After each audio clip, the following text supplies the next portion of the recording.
चरणा माझे दंडवत ज्यांचे धनवित्त पांडुरंग जयांचे केलिया स्मरण होय सकळ विद्यांचे अधिकरण ते बंधू श्री चरण श्री गुरूंचे हे नमस्कार होणे आता योंत प्रविश्य मम वाचमिमां प्रसुप्ताम् संजीवयत्य किल शक्तिधर स्वधाम्ना अन्यावश्यस्त चरण श्रवणत्वगादीन् प्राणान् नमो भगवते पुरुषाय तुभ्यं काय माझी वाणी मानेल संतास रंजवो चित्तास आपुरिया नमो सद्गुरु तुकया ज्ञानदीपा नमो सद्गुरु सच्चिदानंद रूपा नमो सद्गुरु भक्त कल्याण मूर्ती नमो सद्गुरु भास्करा पूर्ण कीर्ती सेवे लागी सेवक झालो तुमच्या लागलो निज चरणा अहो स्वामी तुकया देवा यावरी न करावा वेरू पायी संतांच्या मस्तक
घडली सेवा काही सापडविले वाटे जाता गंगा स्नाना मस्तकी तो जाणा ठेविला कर प्राप्त प्रसंगी प्राप्त स्थळी संकीर्तन रूपी सेवे करता गायलेला भंग भगवत पूज्यपाठ श्रीमान श्रीमंत जगद्गुरु तुकाराम महाराज यांचा सर्वांच्या परिचयाचा असा अभंग सेवेसाठी गायलेला आहे. या कार्यक्रमाचं प्रवृत्ती निमित्त कारण काही जर असेल तर गेली 43 वर्ष हा आपला अखंड हरिनाम सप्ताह या घाटल्यामध्ये नागेश पाटीलवाडी विठ्ठल मंदिर इथे आपण हा साजरा करतोय आणि परमार्थाचं हे वैभव आहे.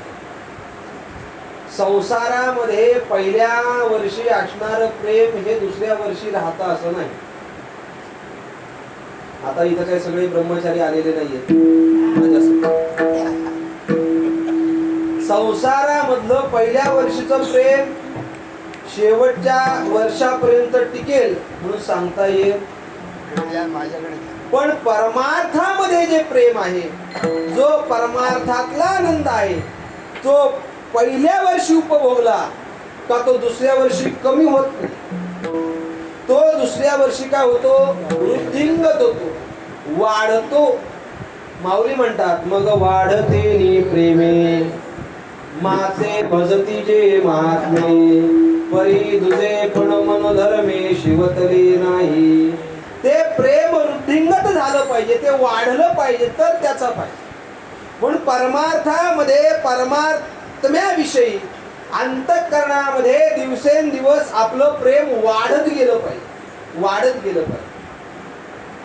एकदा पाऊस सुरू झाला का ती नदी जशी दुथडी भरून सागराला वाहते तसं आपल्यामध्ये अंतःकरणामध्ये प्रेमाचा सागर उचंबळून आला का ते प्रेम देवाकडे समर्पित करण्याचा भाव आपल्या जीवनामध्ये आपल्याला प्राप्त झाला पाहिजे. ते प्रेम दुथडी भरून ओसंडून वाहिलं पाहिजे. कारण या जगामध्ये परमात्म्यावर प्रेम करण्याशिवाय जगात दुसरी कुठलीही वस्तू अशी नाही का तिच्यावर प्रेम करावं. लोक व्यवहारामध्ये म्हणतात माझं तुझ्यावर प्रेम आहे, अजिबात खोटं. जे व्यवहारामध्ये प्रेम सांगितलं जातं ते प्रेम अंतःकरणातलं नसतं, ते देहाच्या विषयी आवडीचं प्रेम असतं. पण परमार्थामध्ये जे प्रेम निर्माण होतं, जे प्रेम तयार होतं, ते परमात्म्याच्या प्राप्तीची आवड निर्माण करतं. पण ती आवड सतत टिकून राहावी याच्यासाठी सुद्धा ते प्रेम तेवढंच कष्ट भोगतो. तो मज व्हावा, तो मज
तो मज व्हावा, तो मज व्हावा, वेळोवेळा व्हावा पांडुरंग. हे अंतःकरणातलं परमात्म्याविषयीचं प्रेम वाढत गेलं पाहिजे, वाढत गेलं पाहिजे. आपल्या जीवनामध्ये आपण 43 वर्ष हा आनंद उपभोगत आहोत आणि काही वर्षानंतर आपलं चतुर्थ तपसांगतेचं वर्ष येणार आहे. त्याच्यानंतर सुवर्ण महोत्सवी वर्ष येणार आहे. हा आनंद आपण उपभोगत आलेलो आहोत आणि आपल्या या विठ्ठल रुक्मिणी मंदिर या संस्थेला, या ग्रामस्थांना द्यावेत तेवढे धन्यवाद कमी आहे. कोरोनाच्या काळामध्ये अनेक सप्ते बंद पडले, काही सप्ते अर्धे बंद पडले. कळतंय का बघा तुम्हाला. म्हणजे 7 दिवसाचे होते ते 3 दिवसावर आणून ठेवले. पण आपण आजही तेवढ्या थाटामाटामध्ये हा उत्सव साजरा करतोय. हे सगळ्यांचं परमात्म्याविषयी अंतःकरणामध्ये असणारं प्रेम हे आपल्याला इथे पाहायला मिळतं. हरिभक्तीपरायण, परम आदरणीय, परमश्रेयी, पितृतुल्य असणारे सर्वांच्या सुपरिचित चिकणे बाबा यांनी ही सेवा माझ्या वाट्याला सुपूर्द केलेली आहे. बऱ्याच लोकांच्या मनामध्ये प्रश्न असेल, शुद्ध दशमी उद्या आहे, मग हा आज अभंग कसा काय घेतला? त्याची 2 कारणे. एक म्हणजे ही सेवा आहे, ही बाबांची सेवा आहे आणि बरेच वर्ष बाबांनी या अभंगावर चिंतन आपल्याशी केलेलं आहे. त्यामुळे हा अभंग चिंतना करता घेतला. आणि दुसरी गोष्ट, आज शुद्ध दशमी नसली तरी गुरुवार आहे म्हणून हा अभंग कीर्तना करता घेतला. आणि अगदी विनम्र भावाने प्रणिपात करून सांगतो, सप्त्यातली कुठली जरी माझ्या वाट्याला सेवा आली, निष्काम भावनेनेच करतोय, कुठली जरी सेवा आली तरी सुद्धा याच अभंगावर आपण चिंतन चालू ठेवूया. असतो श्री गुरु महाराजांची ही सेवा आहे. ते जसे बुद्धी देशील तसं मी ही सेवा करण्याचा प्रयत्न करण्यात आला. श्री गुरु महाराजांनी हा आनंद आपल्या समवेत उपभोगलेला आहे. आणि अगदी उड्या मारून नाचून अगदी घाम फुटेपर्यंत नाचायचं, ही त्यांची एक अंगामध्ये असणार लकब होतं, कला होती. आता मला पण नाचायचं खूप इच्छा होती, पण भीती वाटायची हे जर तुटलं तर काय करायचं, म्हणून मी थोडं मर्यादेमध्ये नाचलो असतो. ज्या ज्या ठिकाणी श्री गुरु बाबांच्या या परंपरेच्या सेवा आहेत, त्या सर्व ग्रामस्थांनी, त्या सर्व मंडळांनी त्या त्या सेवा माझ्या वाट्याला दिल्या. त्यांनी एकच मला सांगितलं, महाराज का आम्ही तुमच्यात तुम्हाला नाही पाहत, आम्ही तुमच्यात तुमच्या बाबांना पाहत.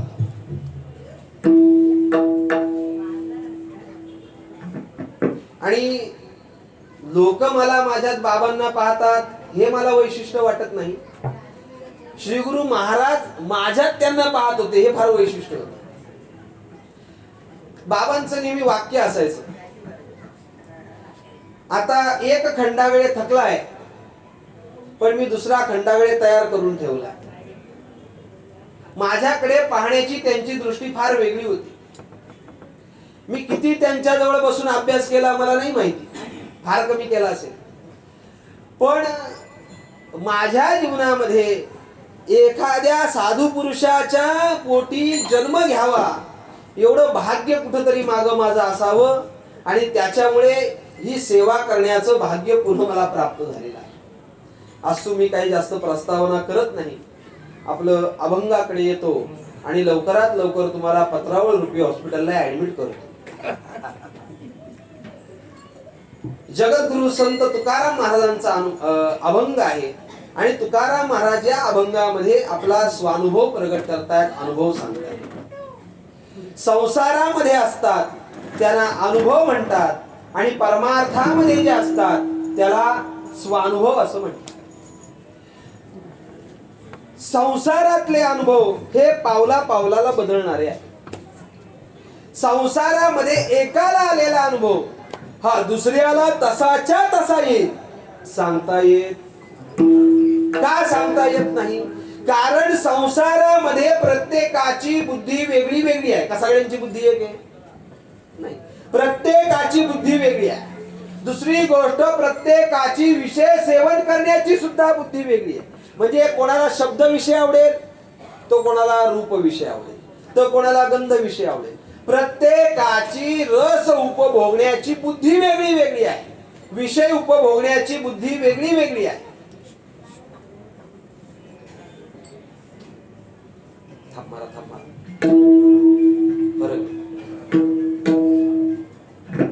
आणि म्हणून संसारामध्ये येणारे जे अनुभव असतात ते अनुभव बुद्धिजन्य ज्ञानाचे असतात. आणि ते बुद्धिजन्य ज्ञानाचे अनुभव विषयांद्वारा आलेले असल्यामुळे त्या अनुभवामध्ये कायम फारकत होते, फारकत. एकाचा अनुभव दुसऱ्याला चालत नाही, दुसऱ्याचा अनुभव तिसऱ्याला चालत नाही, 10 जणांचा अनुभव 11व्या जणाला चालणार नाही. कारण संसारामध्ये विषयाची भिन्नता आहे, प्रत्येकाची बुद्धी वेगळी वेगळी आहे. महाराज सांगतात, अनेक बुद्धीचे तर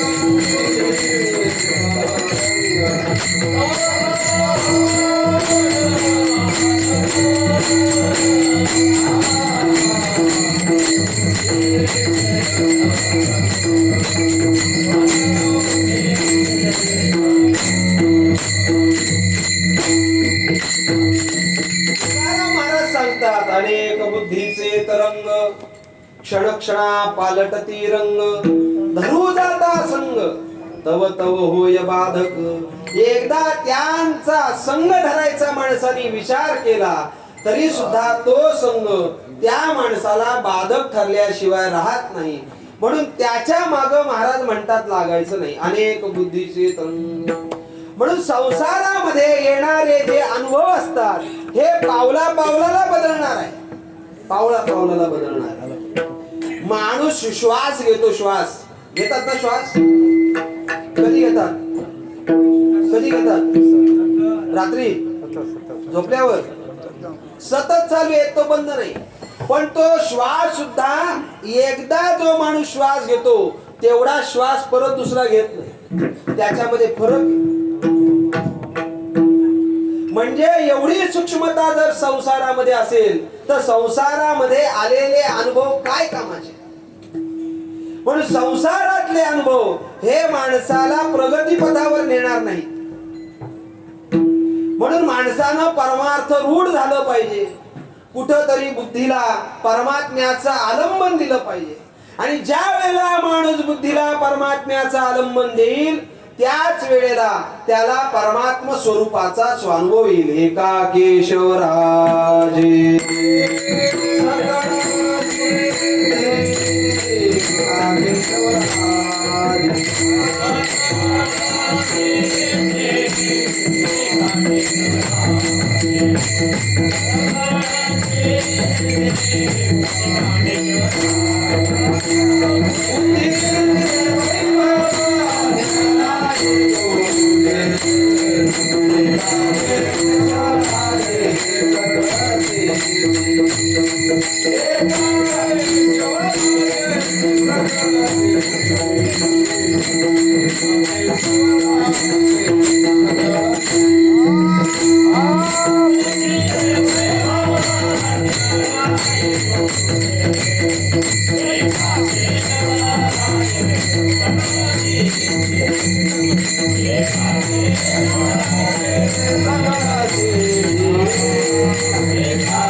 ज्ञानेश्वर महाराज सांगतात त्या बुद्धीला परमात्म्याचं आलंबन दिलं पाहिजे. पण ते बुद्धीला परमात्म्याचं आलंबन न देता त्या बुद्धीला जर विषयांचं आलंबन दिलं तर ती बुद्धी कुठंतरी भरकटते. पण त्या बुद्धीचं खरं आलंबन आहे परमात्मा. आणि ज्या वेळेला त्या बुद्धीला आपण परमात्म्याचं आलंबन देऊ त्यावेळेला महाराज सांगतात, अन्य नाही तुझे एका केशवराजे सकळ सिद्धी. त्या बुद्धीला परमात्म्याचं आपण आलंबन दिलं पाहिजे. आणि म्हणून ज्या वेळेला आपण त्या बुद्धीला परमात्म्याचं आलंबन देऊ त्याच वेळेला आपल्याला परमार्थाचे परमात्म्याविषयीचे स्वानुभव यायला सुरुवात होते. ते स्वानुभव तसे येत नाही. लोक म्हणतात, आता ते बाजारामध्ये पुस्तक आले घरच्या घरी परमार्थ. पाहिलं का तुम्ही? घरच्या घरी परमार्थ लय फोपावलं होतं पुस्तक. आता थोडं मागं पडले. मला सांगा, घरच्या घरी जर परमार्थ करता येत असता तर लोक आळंदी पंढरपूरला 4-4, 5-5 वर्ष कशाला मारा राहिली असती का?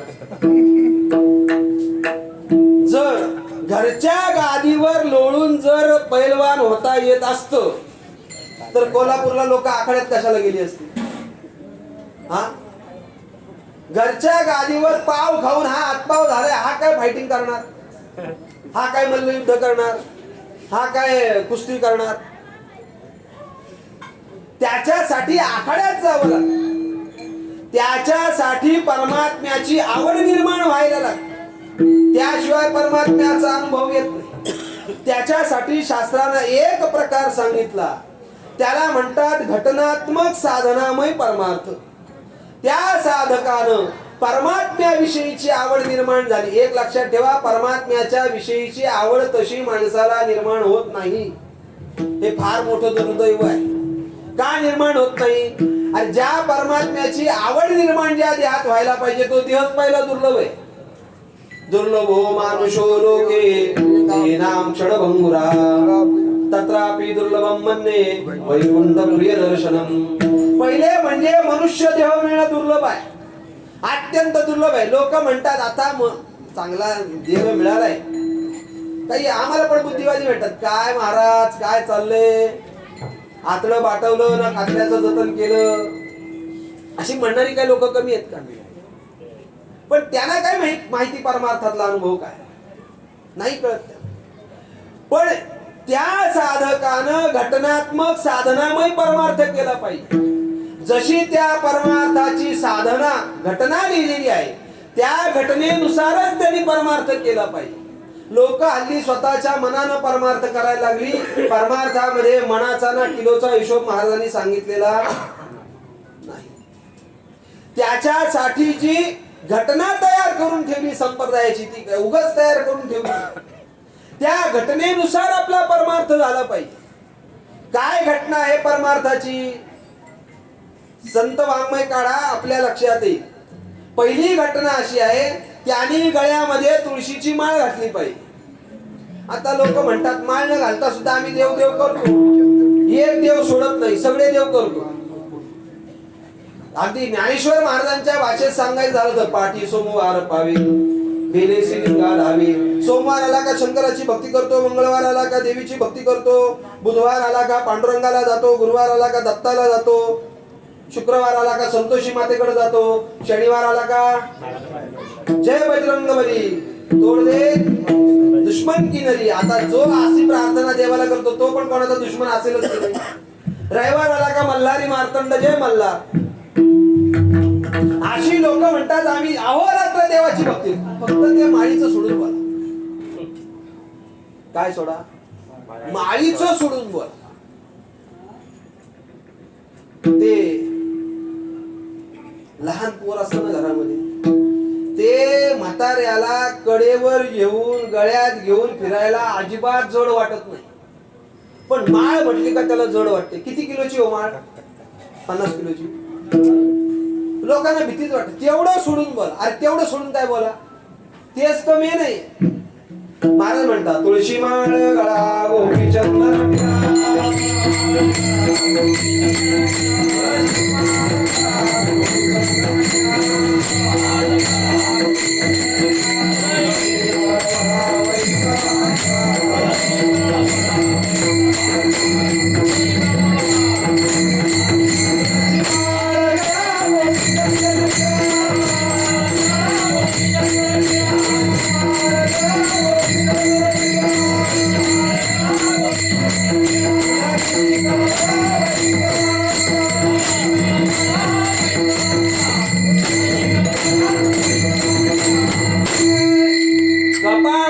गळ्यामध्ये तुळशीची माळ ही संप्रदाय पूर्वक असलीच पाहिजे. लोक हल्ली गळ्यामध्ये माळी घालतात. एकाला म्हटलं, एक मला भेटला, तो महाराज जरा माळ का नाही छोटीच घाला. म्हटलं का रे, मोठी घातली तर का तुझ्या गळ्याला रुपल का? नाही बोलतो, ते माळ बघितली का लोक बुवा म्हणतील. मग तुला त्याला म्हणतील तू काय बाई आहे का? काय लोक माळ कशी पाहिजे लांबून समजलं पाहिजे हा वारकरी आहे म्हणून. कपाळाला गंध पाहिजे, तो पण कसा पाहिजे, कसाही नाही लावायचा, टिकली नाही लावायची. एक महाराज होते, आता ते वारले. कीर्तन झाल्यावर विचारा नाव सांगू त्यांचं. म्हातारा मेला पण कपाळाला त्यांनी आबीर नाही लावला, टिकलीच लावली. काय फायदा त्याचा? त्या टिकलीची श्री गुरु महाराज नेहमी विनोदानं आठवण करून सांगायचे, टिकली टिकली तर टिकली, नाहीतर हुकली तिचं नाव टिकली. टिकलीचा परमार्थ नाहीये. कपाळाला व्यवस्थित गंध लावला पाहिजे. 25 फुटावरून कळलं पाहिजे ही जात वारकऱ्याची आहे म्हणून. कसा गंध लावला पाहिजे? महाराज म्हणतात ऊर्ध्व पुंड्र भाळ कंठी शोभे माळ कापिजे कळी काळ तया विणे उभा गंध लावायचा. का उभा गंध लावायचा? आडवा लावला तर चालणार नाही का? उभाच का गंध लावायचा? कारण आपलं आराध्य दैवत पांडुरंगराय कुठे आहेत? उभे. कसे आहेत? उभे. ते उभे असल्यामुळं कपाळाला गंध.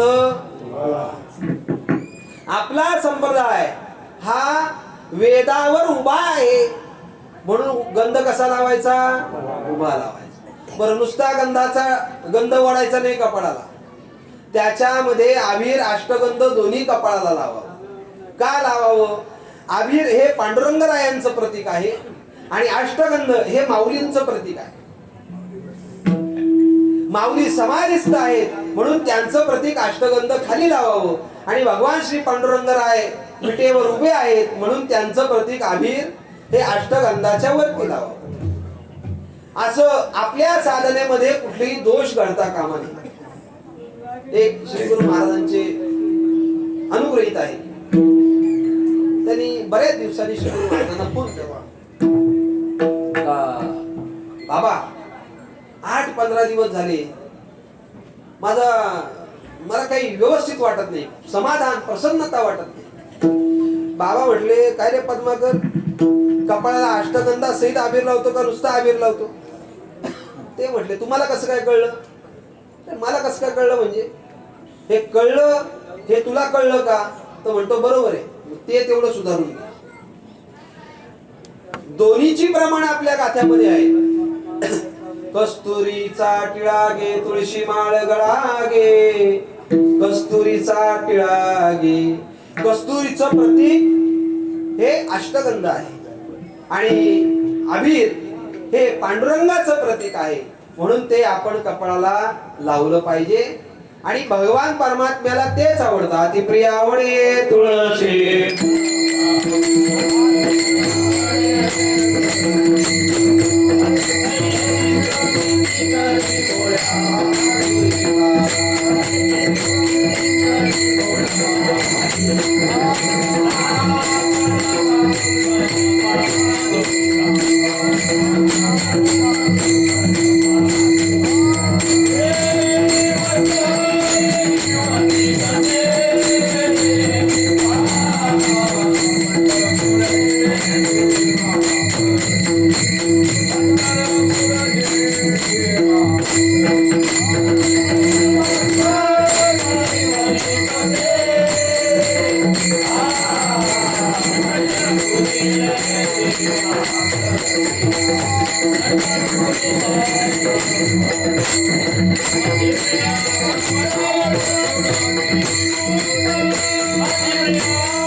याला म्हणतात घटना.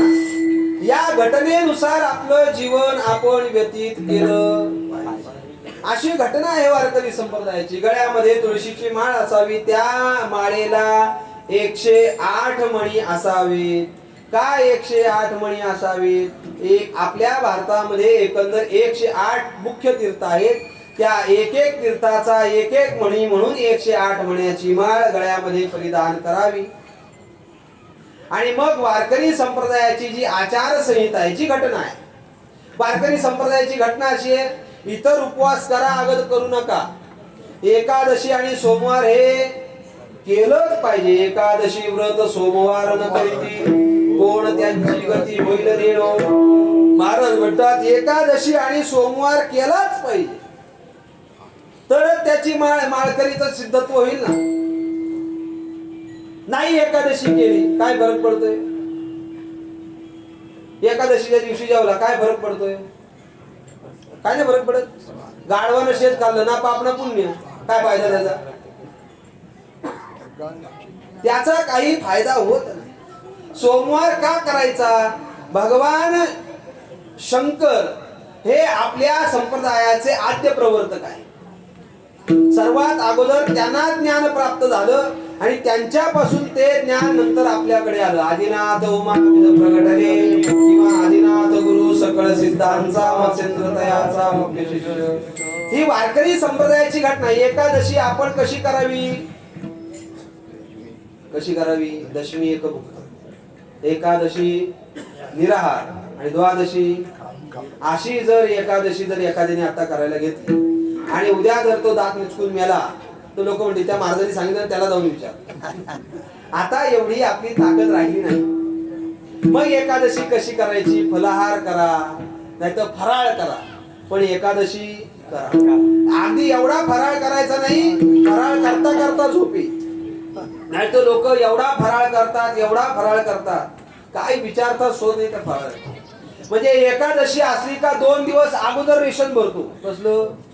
उपवासाचं.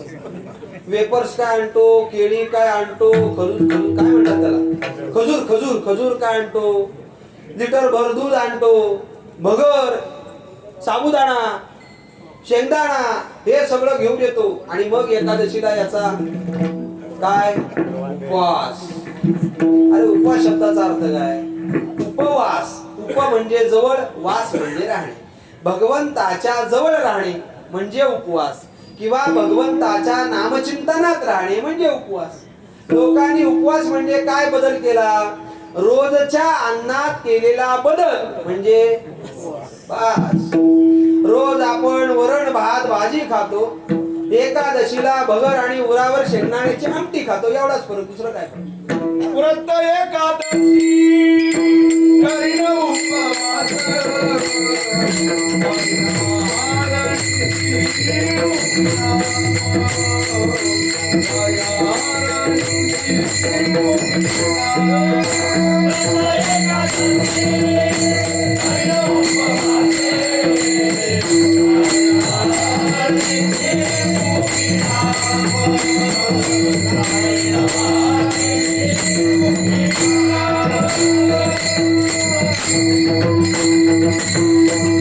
कसा उपवास करायचा? व्रत एकादशी करीन. आता एवढं करायला सोपं आहे का?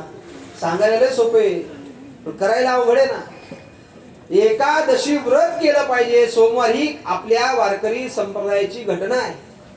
या घटनेनं आपण चाललं पाहिजे. ठीक आहे, आता एवढी कॅपॅसिटी नाही अख्खा दिवसभर उपवास करायची, अन्न खायचं नाही, पाणी प्यायचं नाही. आता काही एवढी कॅपॅसिटी आपली कलियुगातल्या लोकांची राहिली नाही.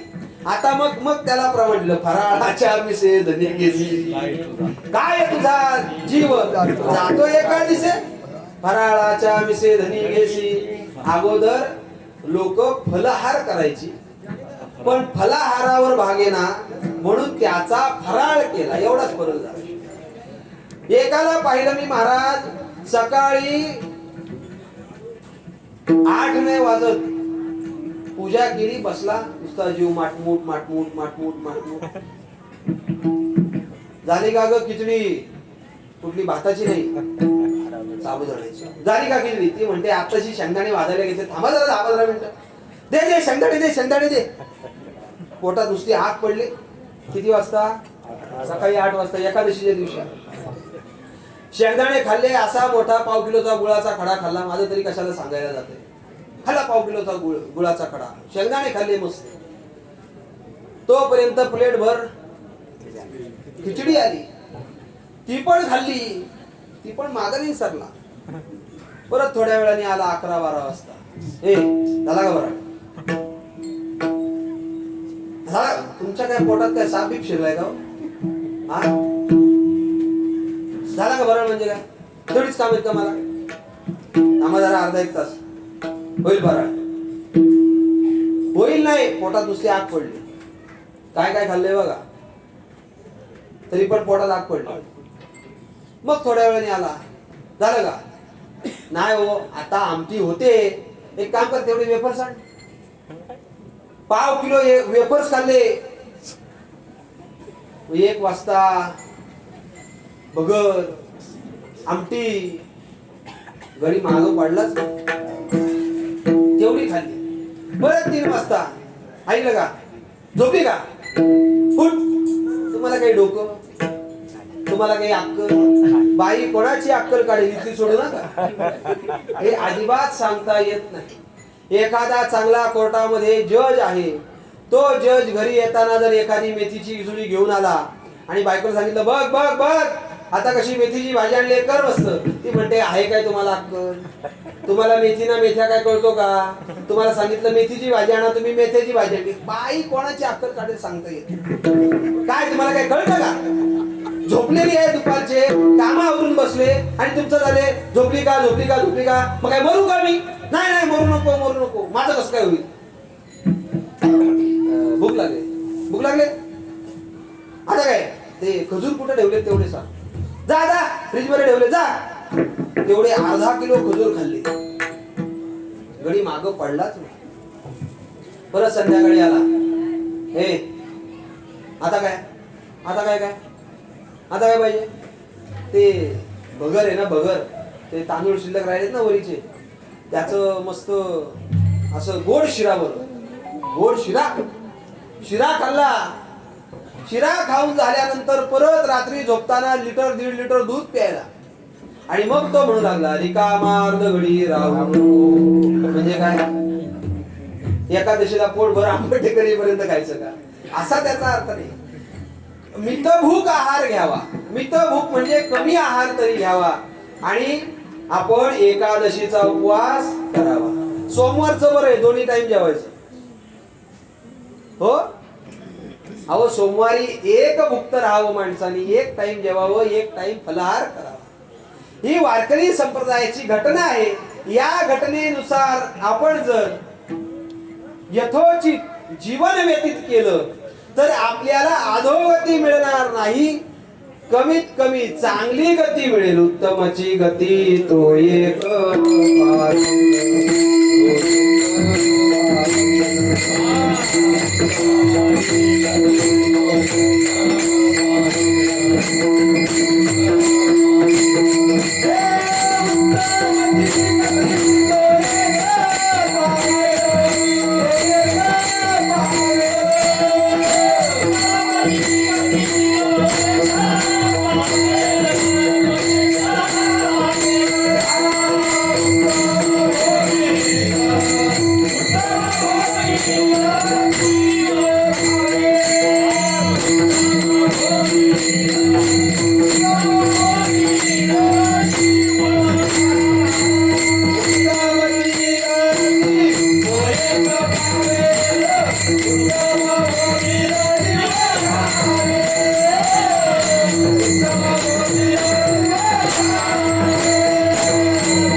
वारकरी संप्रदायाचं आपण एकदा जीवनामध्ये अवलंबन केलं का त्याने घटनात्मक साधनामय परमार्थ केला पाहिजे. वारकरी संप्रदायाची घटना लक्षात घेतली पाहिजे आणि त्याच्यानुसार आता वारकरी संप्रदायात ही माळकऱ्याची घटना सांगितली. वारकरी संप्रदाय आल्यानंतर वारकऱ्याची घटना वेगळी. कीर्तनकार झाला का त्याला वारकऱ्याची घटना पण सांभाळायची आणि कीर्तनकाराची पण घटना सांभाळायची. आता कीर्तन म्हणजे करमणुकीचं साधन झाले. त्याच्या बाबतीत न बोललेलं बरं. लोकांना असं वाटतं का यांना आम्हाला पैसे देतात म्हणून आमच्या बापाचं कुठं जातंय. पण कीर्तन हे करमणुकीचं साधन नसून कीर्तन हे आपल्या दोषाच्या दर्शनाचं साधन आहे आणि म्हणून कीर्तनाची घटना वेगळी आहे. मला आता तिकडे तुम्हाला काही न्यायचं नाही. दुसरी शास्त्राने एक गोष्ट अशी सांगितली, जसा घटनात्मक साधनामय परमार्थ करावा तसा त्या साधकानं हळूहळू साधनात्मक साधनामय परमार्थ केला पाहिजे. काय केला पाहिजे? साधनात्मक साधनामय परमार्थ केला पाहिजे. म्हणजे त्यांनी साधना केली पाहिजे. आपल्याला परमात्मा भेटत का नाही, परमात्म्याचा साक्षात्कार होत का नाही, कारण आपली नाही साधना. म्हणून परमात्मा आपल्याला साधना, आपली नाही साधना, त्यामुळं परमात्मा आपल्याला साधना मिळत नाही. का तेवढी साधना नाही. कितीतरी लोकांना तत्वज्ञान सांगणारे महाराज आहेत. किती आनंदी पंढरपूरची पायवारी करतात बघा ते. फक्त लोकांना सांगतात जा रे तुम्ही पंढरपुरा, तो सोय राहा दिनाचा आणि तू घरी बस. असं नाही चालत. देह जाओ अथवा राहो, सासवड पासना घरी येऊ. असं नाही चालत. पांडुरंगी दृढ भावो ही खरी साधना आहे. आणि वारकरी संप्रदायाचं ज्यांनी आचार घेतला, ज्यांनी दीक्षा घेतली, त्यांनी साधना केली पाहिजे. काय साधना आहे? रोज कमीत कमी 5 माळी जप केला होत. बोला मी कुठं पाहायला येणार तुमच्याकडे करता की नाही? रोज केलाच पाहिजे जप. रोज हरिपाठ. तुम्ही काय मौन पिऊन धरलंय का? हरिपाठ केला पाहिजे की नाही? बोला हो. हरिपाठ केला, कारण हरिपाठ ही वारकऱ्याची संधी आहे. जसं एखाद्या ब्राह्मणाच्या गळ्यामध्ये जानवं घातलं जातं मुंज करून, आणि मुंज केल्यानंतर जानवं गळ्यात घातलं म्हणजे तो ब्राह्मण होतो असं नाही, तर त्याला त्रिकाल संध्या करावी लागते. सकाळी, दुपारी, संध्याकाळी. जर त्याला त्रिकाल संध्या करता आली नाही तरी त्यांनी 2 वेळा संध्या केली पाहिजे, सकाळ संध्याकाळ, सूर्योदयाबरोबर आणि सूर्यास्ताबरोबर. जर तो संध्या करेल, जर तो गायत्री मंत्राचा जप करेल, तरच त्याचं ब्राह्मणत्व सिद्ध होतं, अन्यथा त्याचं ब्राह्मणत्व सिद्ध होत नाही. जर गळ्यामध्ये माळ आहे आणि जर तो जप करत नसेल आणि हरिपाठ रोज करत नसेल, तर त्याच्या माळेला किंमत शून्य आहे. काही त्याचं वारकरीत्व सिद्ध होत नाही. कारण ती साधना आहे. काय आहे? साधना आहे. देवाचं नामस्मरण ही एक साधना आहे, लक्षात ठेवा. जसं जसं देवाचं नामस्मरण आपण करत जाऊ, तसं तसं आपण देवाच्या जवळ जातो. किती जवळ जातो? किती जवळ जातो? एक वेळ अशी येते का आपण देव स्वरूप होतो. मग गोविंद ते गाया,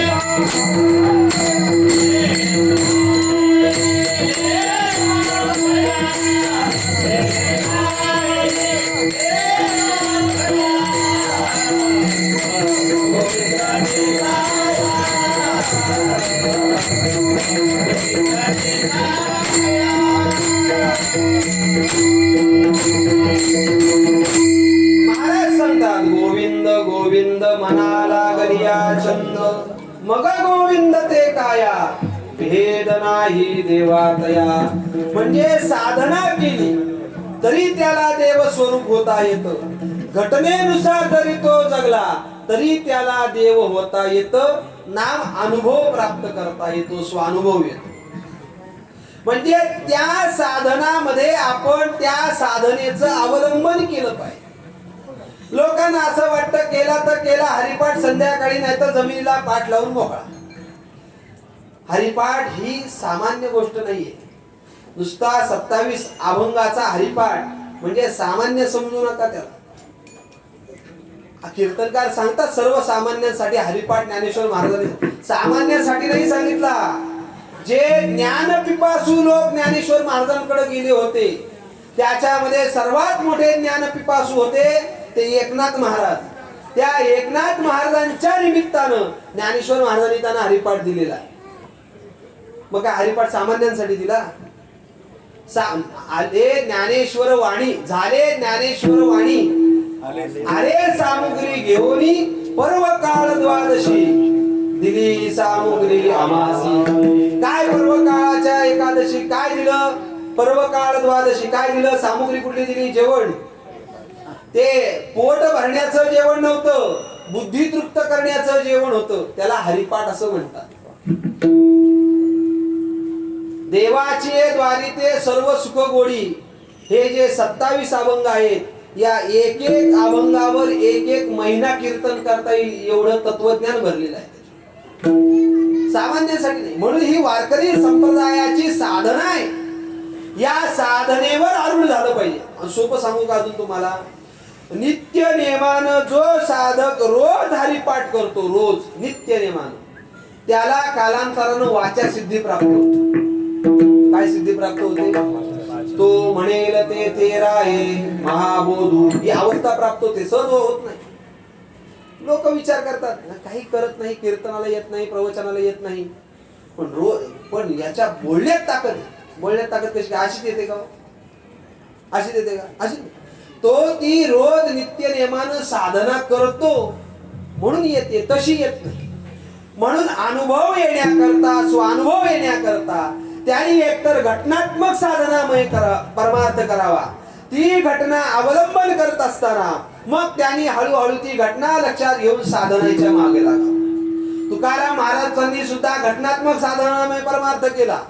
घटनात्मक साधनामय परमार्थ करता करता तुकाराम महाराजांनी साधनात्मक साधनामय परमार्थ हा लोकांच्यात राहून होत नाही.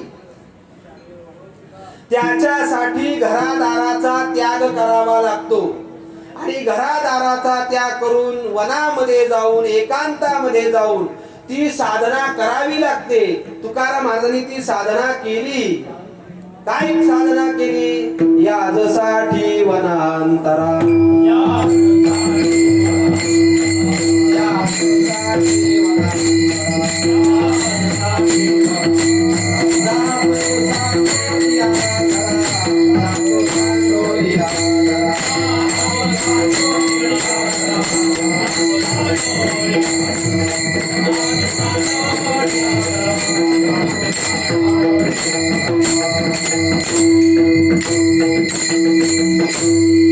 महाराज सांगतात याजसाठी वनांतरा जातो सांडोनिया घरा.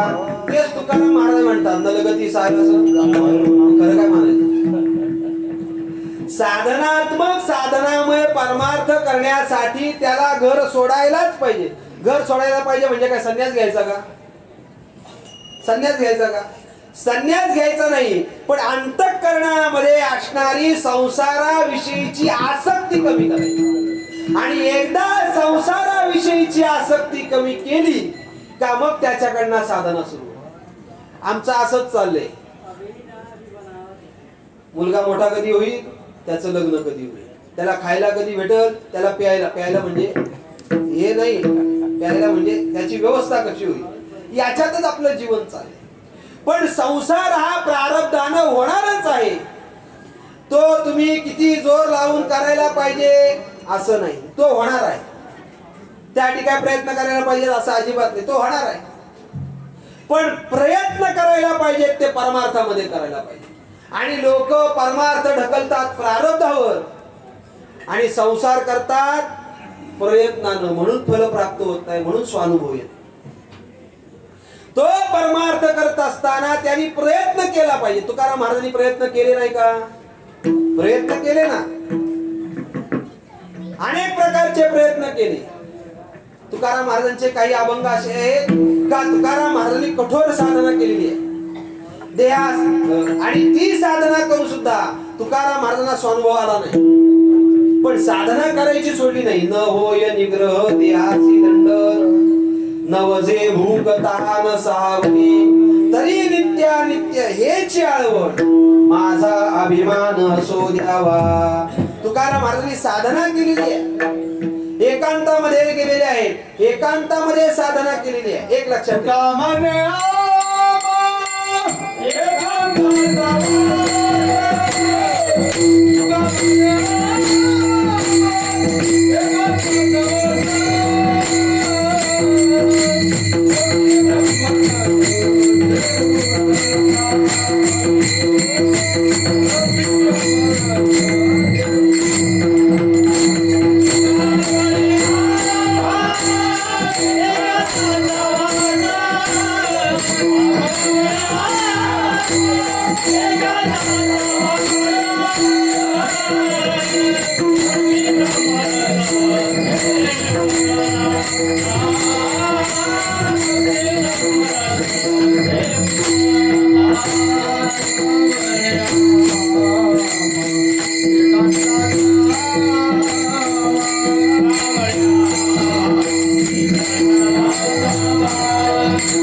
तुकाराम महाराज सांगतात, तुका म्हणे आम्हा एकांताचा वास, येणे रुचे आम्हा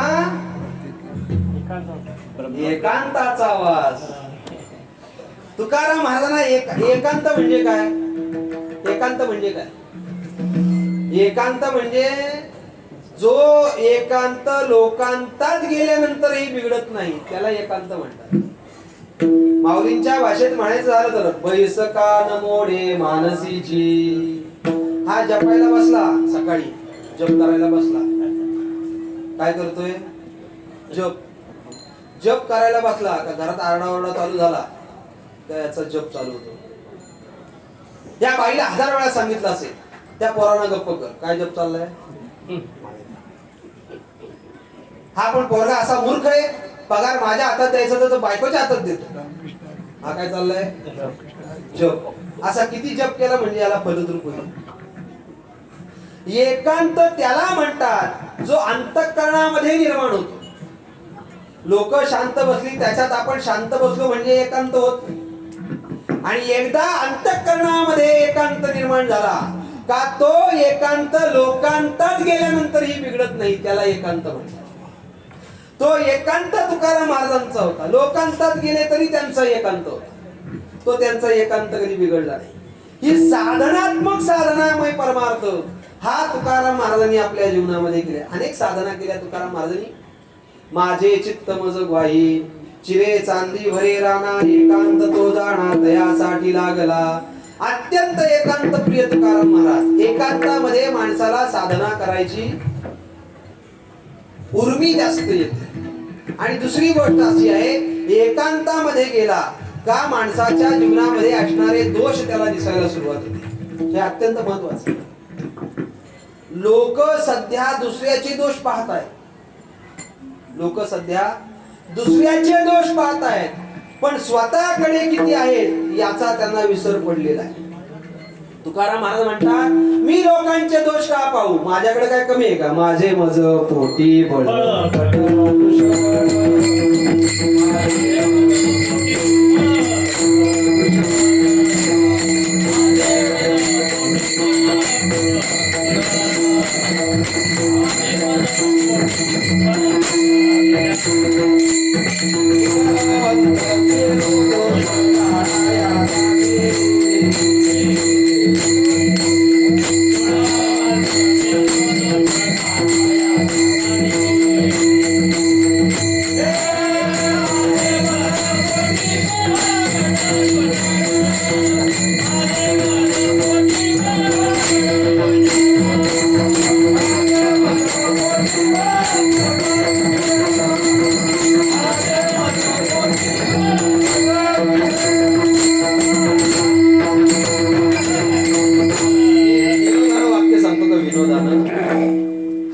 भट्टीतून बाहेर आला. काय कळालं? काकडा करता हो, पण असं उलट पाठ नाही ना करत. म्हणून माझा अभ्यासच उलटा करून घेतला. बाबांनी अभ्यास उलटा करून घेतला. त्यामुळं भट्टीतून एकदा बाहेर आला ना का त्याला घणाचा घाव, हातोड्याचा घाव हा सगळा सहन करावा लागतो. तो सगळा सहन केला म्हणून मला इथं उभं केलं, नाही तर कशाला मला उभं केलं. माझे मज पोटी बळकट दूषण. तुकाराम महाराज म्हणतात मी दुसऱ्याचे दोष पाहण्याची मला इच्छा नाही. माझ्याकडे काय कमी आहे का? ते महिला मंडळ पूर्वीच्या काळामध्ये कुंकू लावायच्या कपाळाला. आता पूर्वीचा काळ का म्हणायचा? आता टिकली लावतात म्हणून पूर्वीच्या काळात काय लावायच्या कपाळाला? कुंकू. तो कुंकू नुसतं लावत नव्हतं. त्याच्या अगोदर काय लावायचे कपाळाला? मेण. ते मेणामध्ये बोट बुडवायचं, ते कपाळाला लावायचं आणि त्याच्यावर कुंकू लावायचं. बरोबर की नाही? एखादी महिला, एखादी स्त्री काम करते आणि काम करता करता चुकून घाम आला आणि कपाळावरचं कुंकू विस्कटलं. आणि विस्कटल्यानंतर दुसरी बाई होती, तिने सांगितलं अगं कपाळावरचं कुंकू सरळ कर, ते चांगलं दिसत नाही. म्हणून ती आरशासमोर उभी राहिली आणि आरशामध्ये पाहिलं आणि आरशातलं कुंकू सारखं करायला लागली. आरशातलं कुंकू किती वेळ सारखं केलं म्हणजे सारखं होईल? किती वेळ? होणारच नाही ना. का होणार नाही? ते प्रतिबिंबातलं कसं काय सारखं होईल? ते बिंबामध्ये चुकलंय म्हणून प्रतिबिंबामध्ये चुकलंय. म्हणून चुकलंय जिथं तिथं सारखं केलं पाहिजे. तुकाराम महाराजांनी लोकांचे दोष पाहिले नाही, माझ्याकडे किती दोष आहेत कासया गुण दोष पाहू अनेकांचे. तुकाराम महाराजांना साधना करताना एकांतामध्ये गेल्यानंतर त्यांचे दोष कळाले. माझे मज कळो येती अवगुण, काय करू मन अनावर, आता आडवा राही नारायणा दया सिंधुपणा साच करी. आणि म्हणून साधनात्मक साधनामय तुकाराम महाराजांनी केला. आणि तिसरा आहे अनुभवात्मक साधनामय परमार्थ. अनुभवात्मक साधनामय परमार्थ हा दोन प्रकारानं साधक करू शकतो. एक म्हणजे पूर्वश्री संतांना जे अनुभव आले त्या अनुभवाचा पडताळा घ्यायचा. काय घ्यायचा? त्या अनुभवाचा पडताळा घ्यायचा आणि असा अनुभव मला प्राप्त झाला पाहिजे अशी अपेक्षा केली पाहिजे. काय केली पाहिजे? अपेक्षा केली पाहिजे. संतांना जर ती अवस्था प्राप्त होत असेल तर मला सुद्धा तीच अवस्था प्राप्त झाली पाहिजे, तशीच अवस्था प्राप्त झाली पाहिजे. म्हणून परमार्थामध्ये सगळ्या संतांचे अनुभव, स्वानुभव एकच आहेत. प्रत्येकाचा वेगळा वेगळा स्वानुभव नाही. म्हणून अनुभवात्मक साधनामय परमार्थ करत असताना एक महत्वाची गोष्ट पूर्वश्री संतांचे अनुभव पडताळावे. त्यांना कसा कसा अनुभव आला, त्यांनी काय काय साधना केली. आपल्याकडे उत्तर हिंदुस्थानामध्ये एक शब्द सर्रास वापरला जातो. तो शब्द असा आहे, एखादा अनेक उद्योग बिझनेस करून जर दमला तर लोक म्हणतात त्याला, अरे क्या गोरख धंदा करने के पीछे पडा आहे तू. काय त्याला शब्द आहे? गोरख धंदा. आता गोरख नाव कोणाचं आहे? नवनाथांपैकी गोरख नाव आहे ना, गोरक्षनाथ. मग गोरक्षनाथ हा शब्द सहज लोक वापरतात. कसा वापरतात? त्याचं कारण असं आहे, गोरक्षनाथांना परमात्मा स्वरूपाचा साक्षात्कार होण्यासाठी 118 प्रकारची साधना केली. या साधनेने मिळत नाही ती साधना करायची, त्या साधनेने मिळत नाही ती साधना करायची आणि शेवटी 118व्या प्रकारची साधना केल्यानंतर त्यांना परमात्म्याच्या स्वरूपाचा साक्षात्कार झाला, तसा झाला नाही. म्हणजे आपण साधनात्मक साधनामय परमार्थ करत असताना पूर्वश्री संतांना जो अनुभव आलेला आहे त्या अनुभवाचा पडताळा घ्यायचा. मार्ग दावणी गेले आधी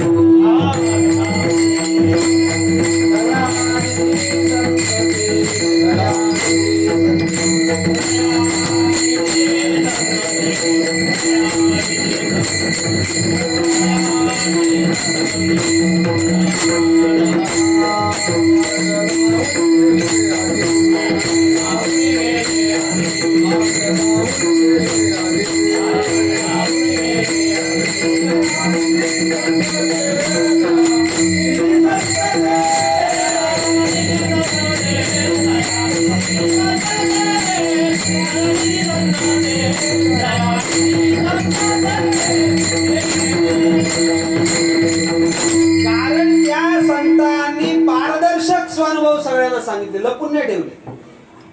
लपून ठेवले नाही. आलेले स्वानुभव जगाच्या लगेच स्वाधीन केले. ते लपून नाही ठेवले, भाववाढ होईल मग काढू असं नाही संतांनी केलं. आला अनुभव का तो स्वानुभव का तो समाजापुढे मांडायचा. मांडलेला आहे. सेवितो हा रस वाटितो वाणिका घ्या रे हो नका रान भरी. अनुभव आला की नाही ब्रह्मरसाचा. आलेला ब्रह्मरसाचा स्वानुभव तुकाराम महाराजांनी स्वतःकडे नाही ठेवला. उलट ते लोकांना सांगतात तुम्ही सुद्धा घ्या रे हो नका रान भरी. तुम्ही हा अनुभव घ्या आणि हा अनुभव फार महत्वाचा आहे. हा गे माझा अनुभव भक्ती भाव भाग्याचा. असा स्वानुभव साधनात्मक साधनामय परमार्थ केल्यानंतर अनुभवात्मक साधनामय परमार्थ ज्या वेळेला असतो त्यावेळेला पूर्वश्री संतांच्या स्वानुभवाचा पडताळा घ्यायचा असतो. जे साधन ज्ञानेश्वर महाराजांनी केलं, जे ज्ञानेश्वर महाराजांच्या अगोदर असणाऱ्या पूर्वश्री संतांनी जे साधन केलं, जो अनुभव घेतला तोच अनुभव ज्ञानेश्वर महाराजांनी घेतलाय. जो अनुभव परमार्थामध्ये निवृत्तीनाथांचा आहे तोच अनुभव परमार्थामध्ये ज्ञानेश्वर महाराजांचा आहे. तोच अनुभव परमार्थामध्ये तुकाराम महाराजांपर्यंत आलेला आहे. वेगळा वेगळा अनुभव प्रत्येकाला प्राप्त झाला नाही. म्हणून स्वानुभव परमात्म्याचा यावा असं वाटत असेल तर त्याने अगोदर घटना व्यवस्थित पडताळायची. घटनेनुसार जीवन जगायचं. त्या घटनेचं नंतर साधनेमध्ये रूपांतर करायचं. एकदा साधनेमध्ये रूपांतर झालं का परमार्थामध्ये स्वानुभव येतो आणि तो स्वानुभव तसा येत नाही. त्याला त्या पद्धतीचा गुरु आपल्याला भेटावा लागतो. हे फार महत्वाचं आहे. त्या अधिकाराचा गुरु भेटावा लागतो. गुरु करणं वेगळं, गुरु मानणं वेगळं आणि गुरु होणं, गुरु प्राप्त होणं वेगळं. तीन प्रकारच्या गोष्टी अत्यंत महत्वाच्या आहेत. गुरु करणं वेगळं आहे. लोक त्यांच्या पाया पडतात, लोक त्यांच्याकडून माळा घालतात, आपण पण माळा घालायची. गुरु करणं झालं. पण गुरु स्वतःहून आपल्याला अनुग्रह देणं ही अत्यंत महत्वाची गोष्ट. एक वेळ देवाची कृपा एखाद्या वेळ होईल, पण गुरुची कृपा वाटते तेवढी सोपी नाही. तुकाराम महाराजांनी गुरु कृपा होण्यासाठी जन्म जन्म घालवलेले. काय घालवलेले? जन्मच्या जन्म घालवले. आणि जन्मच्या जन्म घालवल्यानंतर तुकाराम महाराजांचा ज्या वेळेला अवतार झाला त्यावेळेला तुकाराम महाराज म्हणतात माझ्या जीवनामध्ये श्री गुरूंनी स्वतःहून येऊन माझ्यावर कृपा केली अभंगाच्या पहिल्या चरणात. सत्य गुरु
Thank you.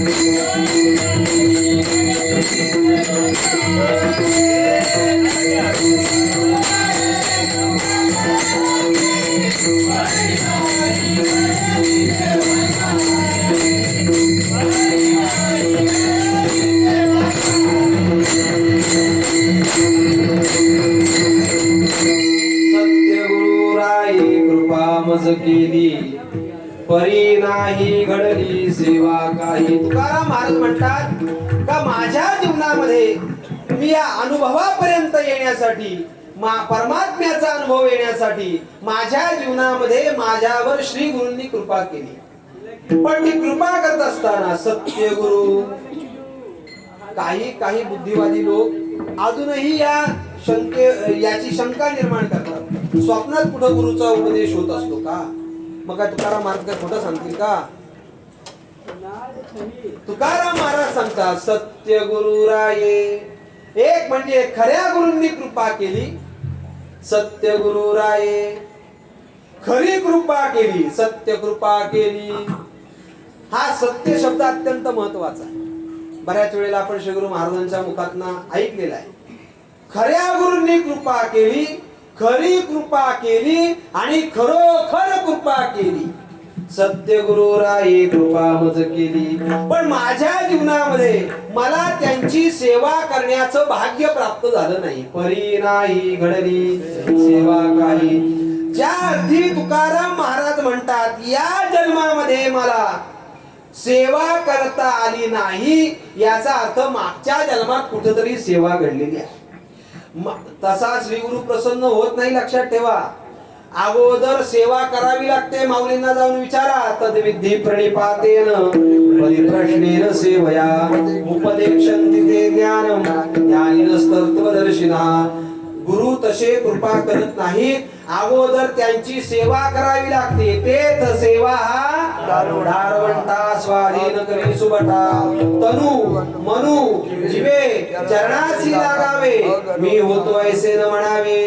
अगर्वता करावे दास्यत्व सकळ. महाराज म्हणतात तनानं मनानं धनानं त्यांची सेवा करायची. किती सेवा करायची? जोपर्यंत ते सेवेनं प्रसन्न होत नाहीत तोपर्यंत सेवा करायची. म्हणजे तुकाराम महाराजांनी मागच्या जन्मामध्ये कुठेतरी श्री गुरूंची सेवा केली आणि त्या सेवेचं फळ तुकाराम महाराजांच्या जीवनामध्ये प्राप्त झालं. सत्य गुरु राये कृपा मज केली. परिणाई घडली सेवा काही. विडोबा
सत्यगुरु राय कृपा मज केली बळी नाही घडली सेवा काही.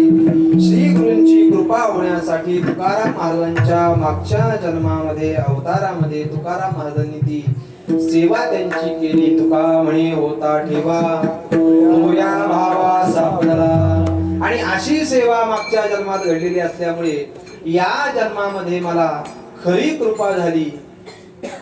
खऱ्या गुरूंनी कृपा केली आणि खरोखर कृपा केली. सत्य गुरु राये कृपा मज केली. पण तुकाराम महाराजांना या जन्मामध्ये तुकाराम महाराजांना गुरूंची सेवा करता आली नाही.